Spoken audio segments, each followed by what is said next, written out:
some of the high-ranking European officials said that some things that are related to the coup are raising questions about the situation that has emerged after the coup.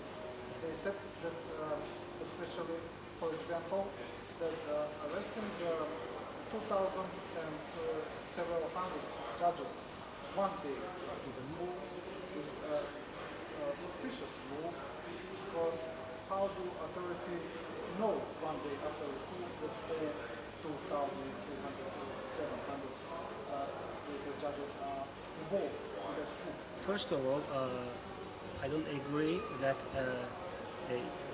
European and Western support to Turkish government is not as strong as Mr. Erdogan and Mr. Binali Yildirim expected from Europe and from the United States. Because, okay, interestingly, Turkey received the strongest support from Russia, from Moscow. After the coup attempt, Turkish government declared that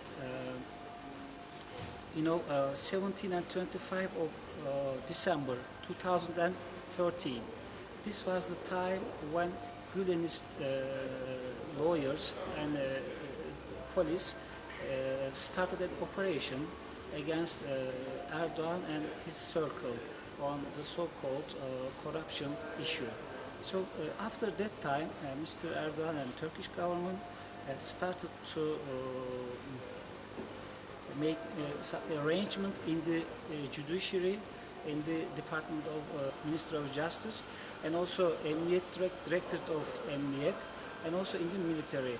And they started to check the names from that time. I mean, nearly three years ago. So this is not a very fast. I mean, it's not very quick because they have been working on this issue for over 3 years. This is a thing that is raised by the opposition also. They have raised some concerns that they have said that they were strongly against the coup, but they said that after the coup, they said the government has to respect the human rights of people, that they have to arrest and investigation according to the human rights, and they have to raise the concerns that maybe President Erdogan is doing something that is strengthening, as I said, his power using the coup.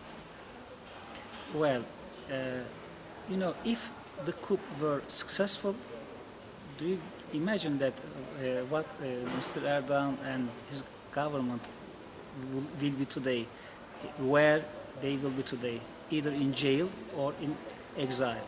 So this was a terrible night for all of us. We all watched the aeroplanes bombing Turkey, Ankara, our capital. I personally watched that night. Well, this is not an acceptable thing, but I also agree that opposition parties and some of the Turkish people, I mean, some interest groups, NGOs, they assert that government is capitalizing on this coup attempt to fire the opposition. I mean, to stop all the whoever objects them in their policies. In some aspects, I agree with this because maybe they cannot correctly determine all the suspects or all those who were involved in this coup attempt. It's very weird, it's very questionable, how can a person like Mr. Gülen influence educated people in Turkey who are university educated, how he can influence generals, high officials, etc. And they say that in that term, they are suspected that his Mr. Gülen's power is highly overestimated. Mr. Gülen is not a new issue. He is product of the Cold War. As a former official, I happened to learn that, and it's also written in the media that Mr. Gülen, after the Cold War era, United States and wanted to politically affect post-Soviet space.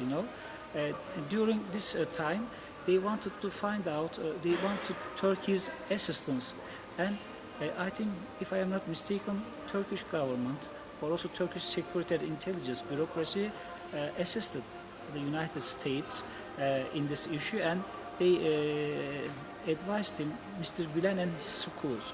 From then, at the 1990s, they started to open schools in the post-Soviet space. Also another in the Middle East, in Africa and so on. There is one hypothesis that even if Mr. Gülen has organized the coup himself, that maybe just some of the generals has agreed to involve the coup, not because they follow preaching of Mr. Gülen or Rizvanovic, but only because they are against the politics of Mr. Erhan, and that they believe that he is stranded from the Atatürk beliefs and from secular Turkey. Yeah, I agree. When they started, the coup started, the Council of Peace in the like this. It was the name of the council who said that they were behind the coup. Their statement was broadcasted from Turkish TRT, Turkish television, official television, Turkish radio and television.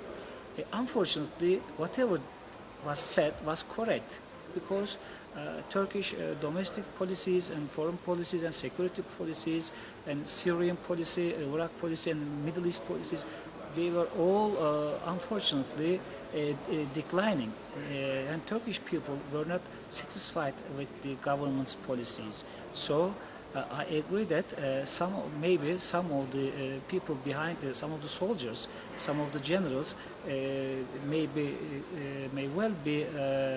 be from secular or from other parts of the political sphere.